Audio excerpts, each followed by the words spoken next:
सो hi everyone. SSC MTS 2025 block 1 की सभी shift में पेपर हो चुका है। कुछ बच्चों का अभी बचा है। ब्लॉक 1 में 3 डेट आई थी, 4, 5 और 6। कुछ बच्चों का जो 5 और 6 तारीख का एग्ज़ाम था उसको पोस्टपोन किया गया है और उसको जल्दी से रीशेड्यूल करा दिया जाएगा। और देखो, अगर आपका एग्ज़ाम पोस्टपोन्ड हुआ है या आप एमटीएस की तैयारी कर रहे हो तो आप टेलीग्राम चैनल, व्हाट्सएप चैनल ज़रूर ज्वाइन कर लेना। जैसे ही आपका रीशेड्यूल एग्ज़ाम होगा आपको वहाँ पे अपडेट कर दी जाएगी। आपको डेली एसएससी की ऑफिशियल वेबसाइट पे चेक करने की ज़रूरत नहीं है। हमारा जो टेलीग्राम चैनल है, व्हाट्सएप चैनल है, स्पेशली डेडिकेटेड है सिर्फ एमटीएस एग्ज़ाम के लिए। एमटीएस से रिलेटेड जितनी भी अपडेट होती हैं सारी आपको सबसे पहले मिलेंगी। दोनों की लिंक नीचे डिस्क्रिप्शन में है। ठीक है, आज हम इस वीडियो में ये जो सभी शिफ्ट में एग्ज़ाम हुआ है इनका एनालिसिस करने वाले हैं। ये देखने वाले हैं कि अगर आपका ब्लॉक 2 में पेपर है या आपका ब्लॉक 3 में पेपर है। ठीक है, अगर इन डेट्स पर, आने वाली डेट्स पर आपका एग्जाम है तो किन टॉपिक्स पर ज़्यादा फोकस करना है। जब हम एनालिसिस वीडियो हमने 2 ऑलरेडी अपलोड किए हैं, उस पर कुछ बच्चों का कहना है कि सेम टॉपिक रिपीट नहीं हो रहा है। तो भाई ऐसा नहीं है, सेम टॉपिक रिपीट हो रहा है, सेम क्वेश्चन रिपीट नहीं हो रहा है। इसीलिए हमने किसी भी एनालिसिस वीडियो में किसी भी पर्टिकुलर क्वेश्चन के बारे में बात नहीं की है, टॉपिक के बारे में बात की है। और सेम टॉपिक रिपीट हो रहा है। हाँ, ऐसा ज़रूर हो रहा है कि जो शिफ्ट 1 में टॉपिक पूछे गए, सपोज 10 टॉपिक से सवाल आए जीके में या 15 टॉपिक से आए, तो नेक्स्ट शिफ्ट में 8 या 7 टॉपिक से आए, 2 या 3 टॉपिक नए देखने को मिले। 100% टॉपिक रिपीट ना हो, लेकिन टॉपिक रिपीट जरूर हो रहे हैं। ठीक है, इन टॉपिक्स पर जिन पर मैं बात करने वाला हूँ इन पर आपको ज़्यादा फोकस रखना है। ठीक है, तो चलिए वीडियो को शुरू कर लेते हैं विदाउट एनी फर्दर डिले। इसमें हम सेफ अटेम्प्ट के बारे में भी बात करेंगे कि आपका सेफ अटेम्प्ट कितना होना चाहिए।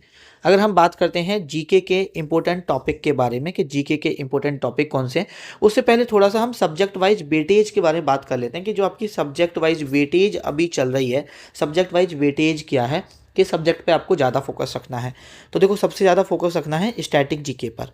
और स्टैटिक जीके पे भी अगर हम बात की जाए तो आर्ट एंड कल्चर वाला जो आपका पोर्शन है स्टैटिक जीके का, जिसमें fair, festival, temples, folk dance, classical dance, music, ये सब आता है, उस वाले टॉपिक पर आपको ज़्यादा फोकस रखना है। उससे ज़्यादा सवाल यहाँ पर पूछे जा रहे हैं, ये चीज़ आप लोग ध्यान रखना।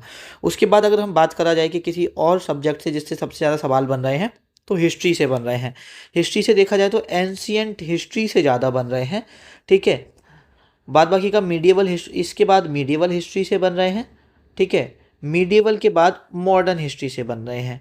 ठीक है, अगर हम यहाँ पर मीडिएवल और मॉडर्न हिस्ट्री की बात करी जाए तो मीडिएवल से जो सबसे ज़्यादा टॉपिक से सवाल बन रहे हैं दिल्ली सल्तनत से और मुगल एम्पायर से। ठीक है, तो ये आपको अच्छे से करने हैं। ये अभी हम सब्जेक्ट वाइज वेटेज की बात कर रहे हैं। उसके बाद जियोग्राफी से सवाल बन रहे हैं और इकोनॉमिक्स से सवाल बन रहे हैं। इन दोनों की लगभग लगभग सेम वेटेज है, किसी शिफ्ट में थोड़ा ऊपर नीचे हो जाते हैं, लेकिन दोनों में सेम फोकस रखना है, ज्योग्राफी और इकोनॉमिक्स। मैं आपको, जब हम पहले बात करते थे, जब आपका पेपर स्टार्ट नहीं हुआ था, तब मैं ज्योग्राफी और इकोनॉमिक्स से ऊपर बोलता था कि भाई पॉलिटी पे ज़्यादा फोकस रखना है। लेकिन मैंने जब आपसे पॉलिटी पे फोकस रखने के लिए बोला, अब मैं आपसे मना कर रहा हूँ, क्योंकि देखो जो पहले पेपर हुए थे वहाँ पर उसने पॉलिटी पे ज़्यादा फोकस रखा था, ज्योग्राफी पे कम रखा था। अभी पॉलिटी पे ना के बराबर फोकस है। क्वेश्चन या तो एक पूछा जा रहा है या एक भी नहीं पूछा जा रहा है आपके पेपर में। ज़्यादातर फोकस उन्होंने ज्योग्राफी और इकोनॉमिक्स पे किया हुआ है। तो ये 4 सब्जेक्ट पे आपको ज़्यादा फोकस रखना है। और आपको लगता है आप सभी सब्जेक्ट नहीं पढ़ सकते हो, तो जीके के अंदर ये 4 सब्जेक्ट ज़्यादा पढ़ो। हमने आपको करंट अफेयर पढ़ने के लिए भी बोला था। अगर आपने करंट अफेयर आपने अभी तक नहीं पढ़ी है, आपने पढ़ी है तो उसको रिवीजन जरूर करना, लेकिन अभी तक आपने नहीं पढ़ी है तो अभी के हिसाब से आप करंट अफेयर को स्किप कर सकते हो। करंट अफेयर से ज़्यादा क्वेश्चन नहीं बन रहे हैं, 1 या 2 क्वेश्चन बन रहा है। ठीक है, तो आपको अभी, अगर आप बिल्कुल करंट अफेयर नहीं पढ़े हो तो आप करंट अफेयर को स्किप कर सकते हो। तो आपको ये जीके के अंदर static GK, history, geography, economics, देखो अब आपके पेपर में अगर 4, 5, 6 दिन बचे हैं तो आप सभी सब्जेक्ट तो नहीं पढ़ सकते हो, तो एटलीस्ट इतने सब्जेक्ट आप पढ़ लेना। 4 सब्जेक्ट पे आपको ज़्यादा फोकस रखना है। अब हम यहाँ पर थोड़े से इंपॉर्टेंट टॉपिक के बारे में बात कर लेते हैं कि इंपॉर्टेंट टॉपिक आपके कौन कौन से हैं। तो अगर हम जीके में इंपॉर्टेंट टॉपिक की बात करते हैं, थोड़ा सा सब्जेक्ट वाइज चलते हैं। अगर हम बात करते हैं हिस्ट्री की, तो देखो हिस्ट्री से इंडस वैली सिविलाइजेशन से भी सवाल बन रहे हैं। बुद्धिज्म और जैनिज्म से डेप्थ में बन रहे हैं, ये चीज़ ध्यान रखना। उनके केव्स के बारे में, उनकी टर्मिनोलॉजी के बारे में, ठीक है, इन सभी के बारे में आपसे सवाल बन रहे हैं। तो बुद्धिज्म और जैनिज्म को डेप्थ में पढ़ना है। गुप्ता एम्पायर, मैं पहले भी आपको बोलता था, गुप्ता पीरियड से सवाल बन रहे हैं। ठीक है। और आपका मौर्यन एम्पायर से सवाल बन रहे हैं, मौर्यन एम्पायर अच्छे से कर लेना, मौर्यन एम्पायर से आपके सवाल बन रहे हैं। जो रीजनल डायनेस्टीज़ हैं उनसे उन्हें ज़रूर कर लेना, जैसे चेरा हो गए, चोलाज हो गए, ठीक है, चालुक्याज हो गए। जो रीजनल डायनेस्टी हमने अर्जुन बैच के वन शॉट में कवर किया है उनको ज़रूर कर लेना, वहाँ से भी सवाल बन रहे हैं। तो ये एंशियंट हिस्ट्री, एंशियंट इंडिया हो गया। तो और एंशियंट इंडिया में ये जो डायनेस्टी पढ़ो, यहाँ पर जो टेम्पल बनाए गए, कैप बनाए गए, मतलब एंशियंट इंडिया का भी जो आर्ट एंड कल्चर वाला जो पोर्शन है उसको आपको अच्छे से करना है। ये चीज़ भी आप लोग यहाँ पे ध्यान रखना। अगर हम, जैसे मैंने बताया कि अगर हम मीडिएवल हिस्ट्री की बात करते हैं तो एक तो आपका दिल्ली सल्तनत इंपॉर्टेंट है, एक आपका मुग़ल पीरियड या मुग़ल एम्पायर आप बोल लो वो इंपॉर्टेंट है। ये दो टॉपिक कर लेना मीडिएवल इंडिया से। उसके बाद अगर हम मॉडर्न हिस्ट्री की बात करें तो मॉडर्न हिस्ट्री में फ्रीडम स्ट्रगल से सवाल बन रहे हैं, आपके फ्रीडम स्ट्रगल से सवाल बन रहे हैं। और ईस्ट इंडिया कंपनी के सवाल बन रहे हैं, उनका एडमिनिस्ट्रेशन सिस्टम या टैक्सेस के बारे में। मैंने आपको जो करंट अफेयर जो हिस्ट्री के वन शॉट में कराया वहाँ से बाहर आपके सवाल नहीं बने हैं, ठीक है, हिस्ट्री के अंदर। तो वो one shot more than enough, अगर वो आपने किया है तो उसको रिवीजन करते रहो, ठीक है। जो टैक्स वगैरह के बारे में पूछा वो हमने आपको पढ़ाया हुआ है, तो अलग से सवाल आपका नहीं बना है, ठीक है। अब अगर हम बात करते हैं स्टैटिक जीके की बात करते हैं, स्टैटिक जीके सबसे इंपॉर्टेंट है। स्टैटिक जीके की अगर हम बात करते हैं तो देखो स्टैटिक जीके में टेम्पल और उसके आर्किटेक्चर से भी सवाल बन रहे हैं, टेम्पल एंड इट्स आर्किटेक्चर। तो ये भी सवाल, ये भी टॉपिक इंपॉर्टेंट है टेम्पल वाला। बुक्स एंड ऑथर, देखो बुक्स एंड ऑथर से कुछ नए सवाल भी बन रहे हैं, कुछ हिस्ट्री वगैरह की भी बुक्स पूछ रहा है। तो हो सकता है कि जो आपने दो बुक अगर आपकी सिर्फ में पूछी जाए तो अर्जुन वैसे एक बुक ही फंसे, एक बुक कुछ भी रैंडम उठा के पूछ ले, जो सही है वो मैं आपको बात बता रहा हूँ। उसके बाद अगर हम बात करते हैं फोक डांस से सवाल बन रहे हैं। कुछ फोक डांस ऐसे हैं जो हमने आपको पढ़ाए हुए हैं वन शॉट में या स्टैटिक जीके में कराए हुए हैं, कुछ फोक डांस बिल्कुल नए पूछ ले रहा है। और जो फोक डांस बिल्कुल नए पूछ ले रहा है वो किसी भी किताब में आपको नहीं मिलेंगे, आप देख सकते हो किसी भी टीचर ने वो नहीं पढ़ाए हैं। तो आपको स्टैटिक जीके में जितना पढ़ाया है आप उस पर रिलाय कर सकते हो। कहने का मतलब है जो सवाल आपसे नहीं बनेगा वो फिर किसी से नहीं बनेगा, ये चीज़ आपको ध्यान रखनी है। उसके बाद अगर हम बात करते हैं फेस्टिवल की, तो फेस्टिवल से जो हमने आपको पढ़ाया है फेस्टिवल से वहीं से सवाल बने हैं। उसके बाद सेंसस 2011 से सवाल वही बने हैं जो मैंने आपको स्टैटिक जीके में सेंसस से करा रखा है, तो सेंसस इंपॉर्टेंट टॉपिक है, कर लेना। उसके बाद स्पेस टेक्नोलॉजी, स्पेस टेक्नोलॉजी कल देखो एक आईएसएस से बहुत पूछ रहा है, ठीक है, जो आपका स्पेस सेंटर है, ठीक है, इंटरनेशनल स्पेस स्टेशन से आपके सवाल बन रहे हैं। वो हमने कल आपको व्हाट्सएप पे डाला भी है, ठीक है, व्हाट्सएप या टेलीग्राम पे आप देखोगे तो आईएसएस के बारे में हमने कंप्लीट डिटेल डाली हुई है, तो जाके आप चेकआउट कर सकते हो, लिंक नीचे डिस्क्रिप्शन में है। तो ये सभी टॉपिक्स पे आपको स्टैटिक जीके के अंदर ज़्यादा फोकस रखना है जहाँ से सवाल बन रहे हैं। अब जैसे मैंने बोला आपको कि ज्योग्राफी भी इंपॉर्टेंट है। अगर हम ज्योग्राफी के बारे में बात करते हैं, एटमॉस्फेयर मोस्ट इंपॉर्टेंट टॉपिक है, छोड़ना नहीं है। जितना हमने आपको ज्योग्राफी का वन शॉट कराया पूरा देख के जाना, एटलीस्ट इंडियन ज्योग्राफी वाला और सोलर सिस्टम वाला पोर्शन देख के जाना, बहुत इंपॉर्टेंट है, ठीक है। उसके बाद जो एटमॉस्फेयर की लेयर होती हैं, ठीक है, स्ट्रेटोस्फेयर, ट्रोपोस्फेयर, जो आपको सारी पढ़ाई हुई हैं, वहीं जो सवाल पूछे गए वो हमने पढ़ाए हुए हैं, देख लेना, इंपॉर्टेंट है। और जो इंटीरियर ऑफ अर्थ होता है, मेंटल, क्रस्ट, कोर, ठीक है, इंटीरियर ऑफ अर्थ भी मैंने आपको पढ़ाया हुआ है, जो पढ़ाया हुआ है सवाल वहीं से बन रहे हैं। इंडिया का लॉन्गिट्यूड एंड लैटिट्यूड से सवाल बने हैं, ठीक है, जैसे मैंने आपको पढ़ाया था ना, ये वाला पोर्शन है और ये वाला पोर्शन है, इनमें टाइम डिफरेंस वगैरह कितना है, ये सब आपको पढ़ाया हुआ है। आप एक बार जाके वन शॉट अगर आपने देखा है तो ये सब आपको पढ़ाया हुआ है, आपको बताया था 2 घंटे का टाइम डिफरेंस है, और ये सब वही है जो आपको पढ़ाया, वहीं से आपके सवाल आ रहे हैं, ठीक है। ऐसा नहीं है, देखो जीके अभी हम बात करेंगे कितनी टफ आ रही है, सेफ अटेम्प्ट क्या है। अगर जीके में आपका 10 क्वेश्चन 100% डूएबल है और 5 क्वेश्चन ऐसे हैं बच्चा जो जहाँ पर फंस रहा है लेकिन कर सकता है अगर थोड़ा सा बेसिक सेंस यूज करे, तो 15-16 क्वेश्चन आप आराम से कर सकते हो। बहुत ज़्यादा टफ शिफ्ट भी आई हैं जहाँ पर आप 10-12 क्वेश्चन ही आराम से कर पाओगे, उसके बाद आपको गैस वर्क लेना पड़ेगा, ठीक है। अभी उसके बारे में भी हम बात करेंगे, ठीक है। फिजियोग्राफी में पहले ही बता रहा हूँ, पहले से ही बताता आ रहा हूँ, काफ़ी इंपॉर्टेंट है, जहाँ पर आपको इंडिया के हिमालयज पढ़ने हैं, नॉर्दर्न प्लेन्स पढ़ने हैं, डेजर्ट पढ़ने हैं, आइलैंड पढ़ने हैं, आपको जो पेनिनसुलर वाला रीजन है वो पढ़ना है, मतलब आपको कंप्लीट जो फिजियोग्राफी है भारत की वो पढ़नी है।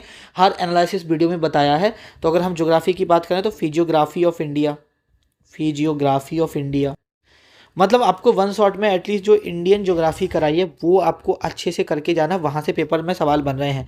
सोलर सिस्टम से सवाल बन रहे हैं, एग्रीकल्चर में अगर हम देखें तो ग्रीन रिवोल्यूशन से सवाल बने हैं। तो ये सब ज्योग्राफी के अंदर इंपॉर्टेंट टॉपिक हैं, इनको आप अच्छे से करना। उसके बाद अगर हम बात करें इकोनॉमिक्स की, जैसे मैंने आपको बताया कि इकोनॉमिक्स से भी आपके सवाल बन रहे हैं। अगर हम इकोनॉमिक्स की बात करते हैं तो 5 ईयर प्लान से सवाल बन रहे हैं। किससे सवाल बन रहे हैं? 5 ईयर प्लान से, इंपॉर्टेंट है, ध्यान रखना। और ये जो टर्मिनोलॉजी होती है जीडीपी, जीएनपी, ये सब मैंने आपको जो वन शॉट में कराया वहीं से सवाल आ रहे हैं, तो वो कर लेना। मैंने आपको इंडस्ट्रियल पॉलिसी रेजोल्यूशन के बारे में पढ़ाया है, ठीक है, इंडस्ट्रीज को हर 3 जो पॉलिसी रेजोल्यूशन है उनके बारे में पढ़ाया है, तो उनको अच्छे से करना, वहाँ से सवाल आ रहे हैं।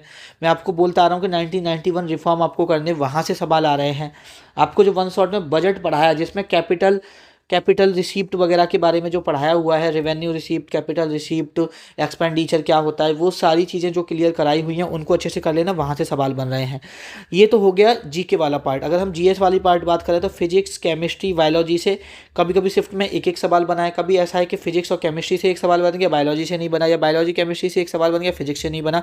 तो ज़्यादा से ज़्यादा एक सवाल बना हुआ है, जो वन शॉट कराया हुआ है वो मोर देन इनफ है। जैसे बायोलॉजी में प्लांट पे ज़्यादा फोकस करा गया है, तो प्लांट्स के रिलेटेड जितना भी पढ़ाया है सब कर लेना। प्लांट टिश्यू वगैरह से सवाल बना है, ठीक है, लाइफ प्रोसेस से सवाल बना है। फिजिक्स की बात करें तो यूनिट मेजरमेंट से सवाल बना है, यूनिट एंड मेजरमेंट से सवाल बना है। तो ये सब फिजिक्स केमिस्ट्री बायोलॉजी आपको जो वन शॉट कराया है एटलीस्ट उतना आपको रिवीजन करके जाना है, ये चीज़ ध्यान रखना। पॉलिटी से जैसे सवाल पूछे जा रहे हैं लेकिन थोड़ा कम पूछे जा रहे हैं, जैसे पार्ट्स एंड शेड्यूल से सवाल पूछ रहा है, पार्ट्स एंड शेड्यूल से सवाल पूछ रहा है, तो वो थोड़ा अच्छे से कर लेना, ठीक है।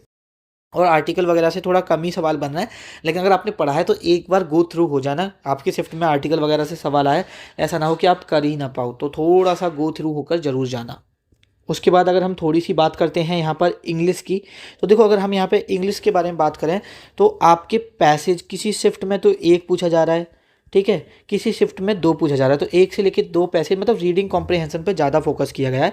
1 से लेकर 2 पैसेज तक यहाँ पर आपके पेपर में कराए जा रहे हैं, तो रीडिंग कॉम्प्रिहेंशन थोड़ा प्रैक्टिस कर लो अगर आपके पेपर में टाइम है। और कुछ बच्चों को देखो इजी बहुत कम बच्चों को लग रहा है, कुछ बच्चे बोल रहे हैं कि भैया थोड़ा सा मॉडरेट लेवल की लैंग्वेज दे रहा है, कुछ बच्चे बोल रहे हैं भैया थोड़ा सा हार्ड लेवल की पूछ रहा है। तो इंग्लिश में आपको थोड़ा सा पैसेज में दिक्कत हो सकता है, बाद बाकी का अगर आपने 45 ग्रामर रूल वगैरह किया हुआ है तो आपको किसी में दिक्कत नहीं होगा। PQRS आप पूछते थे भैया सवाल आ रहे हैं कि नहीं आ रहे, तो PQRS से आ रहे हैं। अब देखो कुछ बच्चे बोल रहे हैं कि एक्टिव पैसिव वॉइस की उनकी शिफ्ट में 3-3 क्वेश्चन थे, कुछ बोल रहे थे भैया हमारी शिफ्ट में एक भी नहीं था। तो एक्टिव पैसिव वॉइस कुछ शिफ्ट में पूछा जा रहा है, डायरेक्ट इनडायरेक्ट कुछ शिफ्ट में पूछा जा रहा है, कुछ शिफ्ट में नहीं पूछा जा रहा है। हाँ, फिक्स प्रपोजिशन से बच्चे बोल रहे हैं कि सर फिक्स प्रपोजिशन सवाल आ रहे हैं, तो फिक्स प्रपोजिशन थोड़ा इंपॉर्टेंट टॉपिक है, ये देख लेना एक बार। स्पॉटिंग एरर और जो ग्रामर के क्वेश्चन रहते हैं, चाहे वो स्पॉटिंग एरर हो, चाहे वो सेंटेंस इम्प्रूवमेंट वाला सेक्शन हो, चाहे वो फिल इन द ब्लैंक्स वाला सेक्शन हो, वहाँ से तो आपके पेपर में सवाल बन ही रहे हैं। और 1 से लेके 2 स्पेलिंग एरर आपसे पूछ ले रहा है, ठीक है। तो स्पेलिंग एरर, अब देखो अब आपको कहीं से प्रैक्टिस तो आप स्पेलिंग एरर की नहीं कर सकते हो, लेकिन वहाँ पर एक फुल कंसंट्रेशन से करना, कुछ गलत करके मत आना, देखना कि आप कौन सी स्पेलिंग सही लगा रहे हो, कौन सी गलत लगा रहे हो। वोकैब जो पूछी जा रही है, जो हमने कराई है वहीं से पूछी जा रही है। वन वर्ड सब्स्टिट्यूशन पूछ ले रहा है, सिनोनियम पूछ रहा है, एंटो पूछ रहा है, ठीक है, ईडियम्स पूछ रहा है। और जो मैंने आपको कराए हुए हैं 4 वन शॉट, वहीं से वोकैब पूछा जा रहा है। वोकैब वैसे भी आपकी ज़्यादा टफ नहीं पूछी जा रही है, वोकैब का जो लेवल है वो ईजी ही है, ठीक है। तो ये हमारा जीके हो गया, इंग्लिश हो गया। अगर हम बात करते हैं सब्जेक्ट वाइज, हमने वेटेज देख ही लिया, एक सेकंड।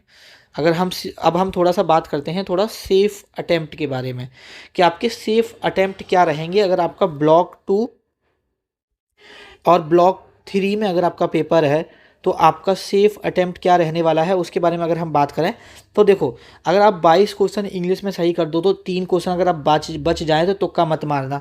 जीके में अगर आपने 15 क्वेश्चन सही कर दिए तो आपको ज़्यादा क्वेश्चन पे तुक्का मारने की जरूरत नहीं है। या तो आपको ऐसा है कि 5-6 क्वेश्चन ही जीके में आ रहे हैं, फिर तो आप तुक्का मार के कर सकते हो। लेकिन अगर अपने 15 क्वेश्चन तक आपको लग रहा है, आपको कॉन्फिडेंस आ रहा है, देखो 100% कॉन्फिडेंस तो नहीं आएगा, ठीक है। इतना इजी पेपर नहीं आ रहा कि 15-16 क्वेश्चन को आपको 100% आता हो। ऐसा होगा कि 10-12 क्वेश्चन आपको आते होंगे, बाद बाकी के 4-5 क्वेश्चन में आपको थोड़ा सा गैस वर्क लेना पड़ेगा, थोड़ा सा कॉमन सेंस यूज करना पड़ेगा। लेकिन आपको लग रहा है कि यार मेरे सही होंगे, तो फिर आप तुक्का मत मारना। ऐसा रहो कि तुक्का मारो और आपके गलत हो जाएं और आपका इतने नंबर पे ही सिलेक्शन हो जाता बट ना हो पाए।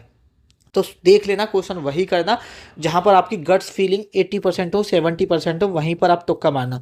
अगर आप जनरल कैटेगरी से भी तो देखो 37 हो गए, अगर 37 में से अगर आप दो गलत भी मान लो 35 क्वेश्चन हो गए। आप अगर अभी रॉ स्कोर 105 भी ले आओगे तो पेपर का वो लेवल है कि आप यूआर कैटेगरी से 105 पे भी सिलेक्शन ले जाओगे। ठीक है, अभी आपको अपने दिमाग में 120 130 रॉ स्कोर लेके नहीं जाना है। आपको अपने दिमाग में 105 से लेके 115 के बीच में अगर आप अटेम्प्ट कर पाते हो, इतने मार्क्स का अगर आप सही सही कर पा रहे हो तो आगे तुक्का मत मारना, इतने नंबर पर आपका सिलेक्शन हो जाएगा। क्योंकि इस बार कल लास्ट ईयर के कंपैरिजन में कम कट ऑफ रहेगी, ये मैं आपको इंश्योर कर रहा हूँ। इस वीडियो को यहीं पे ख़त्म करते हैं, आपसे मुलाकात होगी नेक्स्ट वीडियो में।